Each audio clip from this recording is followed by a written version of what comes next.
And welcome back to the show. Transportation Alternatives' mission is to reclaim New York City streets in a different kind of way, advocating for innovative transportation policies, improvements in traffic safety, as well as increased access to the street for people biking, walking, as well as riding public transit.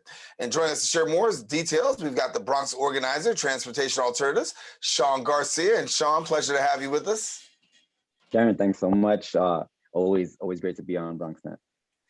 Well, as we talk a little bit today, I want to, get an opportunity to have our viewers know that you guys really have, when we talk about advocacy in a different kind of way, when you want to see pretty much automobiles on one side, but then you want to see a different kind of lifestyle in the way of transportation. So for people who don't know about the move and the initiative, talk about it. Yeah, so like you were saying, we've been around for a while, going on 50 years next year. And really, we've been, for those 50 years, advocating for more alternative use of bicycles, of, shared spaces, pedestrian spaces, limiting, our emissions via cars, limiting the traffic on our streets, increasing public transportation, increasing access to open spaces. And really with this thought process that the majority really of New Yorkers, and especially in the Bronx, the majority of us don't drive cars. The majority of us are using public transportation, are pedestrians, are cyclists, and that really the way that we design our city and the way that we do it in an effective, safe way, and one that is dealing with the times of climate justice is in a manner where we create more balance. We create more balance where the usage of our streets are not only servicing cars, but also servicing pedestrians, cyclists, and other forms of transportation. Yeah. So let's take a ride around the Bronx for a minute, take a look at a few places, and give me some thoughts. When we talk about the Grand Concourse, you'd like to see some things done there. Yeah, I mean, the Bronx, like with many issues in our borough, the Bronx has gotten the smallest amount of investment of bicycle infrastructure. We're talking, less than 5% of all bicycle lanes in the city are in the Bronx, compared to like our neighbors in Manhattan, where nearly 50% of all bicycle lanes are there. Also, in the Bronx, we have 3 major highways that are going through the Bronx and creating a lot of congestion, a lot of traffic, a lot of environmental concerns. And, there's an imbalance there. We're getting the least amount of investment, but then on the flip side, we have the highest rates of asthma. We have the highest, we're ranked worse in all, metrics of health. We are the poorest county in the census, in the whole United States. And so there's a balance that needs to be struck there. So we have been calling for more investment in the Bronx, more infrastructure investment.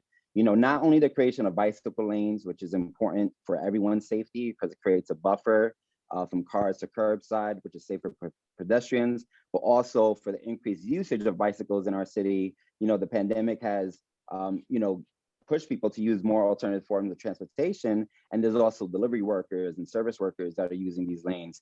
And so we're trying to get more of that happening in the Bronx. And Grand Concourse has been one of the big projects for the past decade that we've really been working hard on. But it's another demonstration of the city's lack of investment in the Bronx, because the project has been going on for a decade, the reconstruction of Grand Concourse, the increased pedestrian islands that we're trying to get so it's safer for people to get across the street, the increased bicycle lanes, mobility lanes, the increased service lanes. The city is just moving really slow on the Grand Concourse. So while in Queens, with Queens Boulevard, the city was able to get that done in like 4 or 5 years, Grand Concourse is coming on, nearly 12 years since the initial thought process around reconstructing the Grand Concourse, and we're not even halfway done. So we really try to push the city to make sure that they're doing that proper investment into the borough.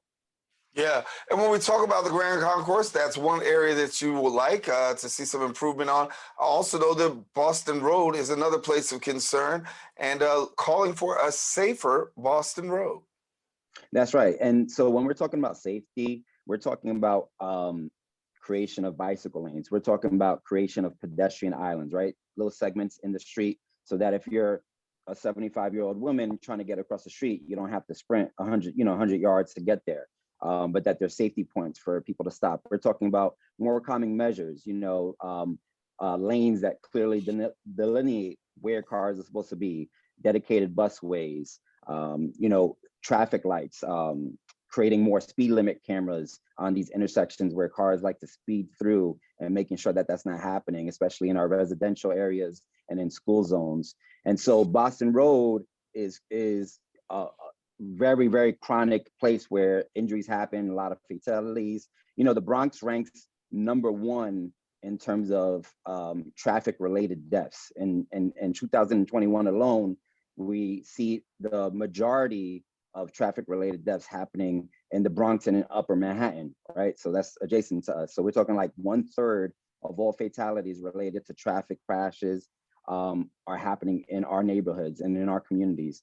And so we need to really address these issues and make sure that people are feeling safe, regardless of how they're moving through the city, whether they're using public transportation, a bicycle, or even a car, that they're doing it in a safe manner. When you talk about bicycles, I want to jump in there for a minute because I know that a lot of concern is about having bike lanes because we know that a lot of people are not driving. We've gotten plenty of people taking public transportation and bike lanes. Where would you like to see the emergence of bike lanes, and how do you see bike lanes playing out in the borough, particularly given the fact that we are seeing an increase in ridership there? Yeah, so on the Bronx is lucky in the sense that we have a lot of wider intersections that lend themselves to construction of bicycle lanes and to these kind of safety measures that we're calling for. So we have the space to do it, unlike some boroughs like in Manhattan, where there's a lot of negotiation and navigating that has to happen with different spaces. The Bronx, we don't have that much of that issue. And there's a lot of major corridors like the Grand Concourse, like Boston Road, like Westchester Ave, where we can start creating more bicycle lanes, pushing the Department of Transportation to make those bicycle lanes and making connection points, right? Because you want to be able to go from Manhattan into the South Bronx, ride through the South Bronx into the East or North Bronx, go up to Van Cortlandt, get to upstate New York. You want to have all those connection points. And what we have in the Bronx is like, you'll have a bike lane maybe for 5 blocks, then it disappears.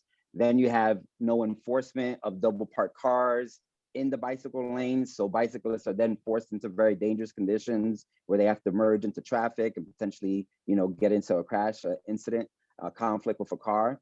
And so we want to see those things corrected in the Bronx. And we have so much possibility. The thing is that the Bronx has been so neglected.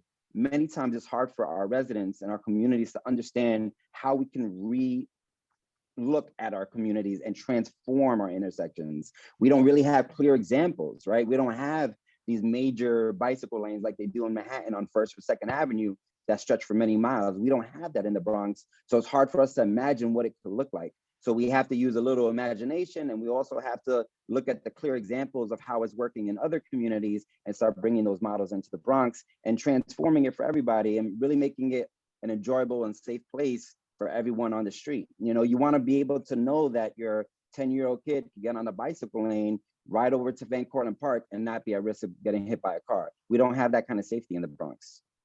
Yeah, a lot to look at, and hopefully we can see things getting better in the near future. I know one of the things that you're also talking about as we, as we'll have to bring you back, is talking about seeing those bike lanes on the Willis Avenue Bridge, because a lot of people would benefit from seeing bike lanes on the Willis Avenue Bridge. Shawn Garcia, our guest here. Thank you so much for joining us here. Shawn Garcia from Transportation Alternatives.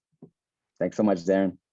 All righty. Now, listen, if you want more information about Transportation Alternatives, of course, visit their website at transalt.org. And then also follow them on Facebook and Instagram at Transportation Alternatives. We do have more show. We encourage you, don't go anywhere. Open is coming up right after this.